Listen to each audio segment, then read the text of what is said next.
tivesse a dimensão dessas mortes hoje, a indignação, né, do nosso país estaria igual como a cidade de Manaus no dia de sábado, quando soube da morte de 16 pessoas. Se a morte de 16 pessoas enlutou a nossa cidade do jeito que enlutou, e todos nós aqui somos solidários dessa situação, o que não dizer de 353 pessoas, só as vítimas diretas, fora familiares, fora tantos outros que assim fizeram.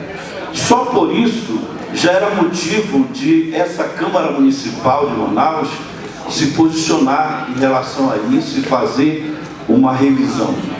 Mas se costuma dizer, por exemplo, que houve um milagre econômico naquele período. E é fato que o nosso país cresceu em torno de 11% no período.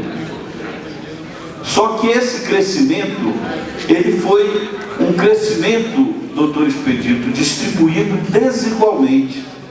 O nosso país, nesse período, ele aumentou o número de pessoas na linha de pobreza. A nossa inflação no período foi de 239%. E nós precisamos verificar um caso, vereador Carijó, que eu acho que pouca gente sabe, mas a dívida externa brasileira, no começo da ditadura, era de 3 bilhões de dólares.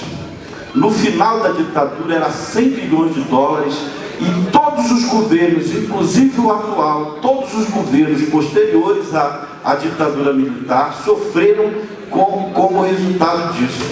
Até hoje, 50% do orçamento federal é comprometido com o pagamento de juros, por conta do financismo, por conta desse tipo de dívida que deixou o país sangrando por longos anos, e até hoje ainda, de uma certa forma, vitimiza o nosso país com os juros que se cobra nesse país e portanto, uma situação drástica para a gente. Então, muitos dizem aqui, ex-vereador Expedito Teodoro, doutor Expedito Teodoro, que o Amazonas está livre dessa situação, que para o Amazonas isso foi, a ditadura foi bem. Pois eu quero trazer os dados aqui. Se implantou a Zona Franca de Manaus, e aí todos nós hoje, ninguém quer que ela saia daqui, mas é preciso que a gente tenha um posicionamento crítico em relação à questão da Zona Franca. Ela só se instalou aqui na nossa região porque era um período de ditadura. E o que a ditadura, na verdade, ela trouxe em relação à Zona Franca?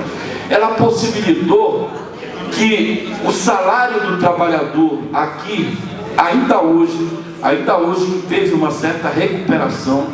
O salário médio do trabalhador do Distrito Industrial é de R$ 1.200, enquanto que o mesmo trabalhador num polo eletroeletrônico na Europa, nos Estados Unidos, ganham em torno de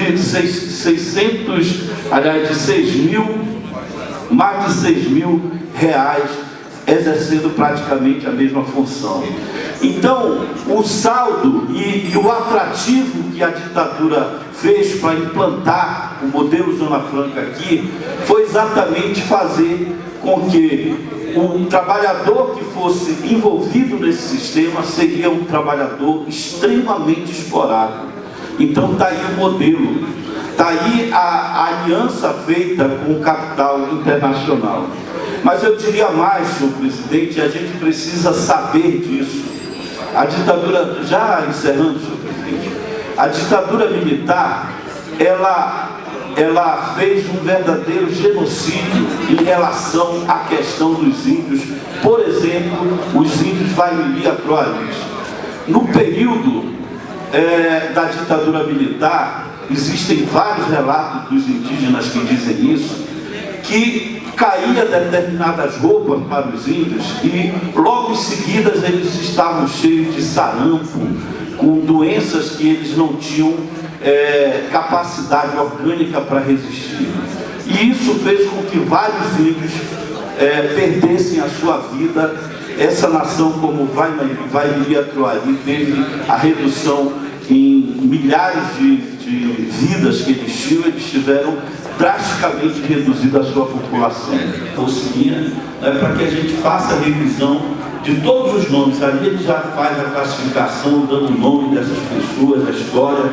Então a ideia seria pegar, com base nesse livro, todas as ruas que homenageiem ditadores, para que a gente faça essa discussão com a população sobre a substituição.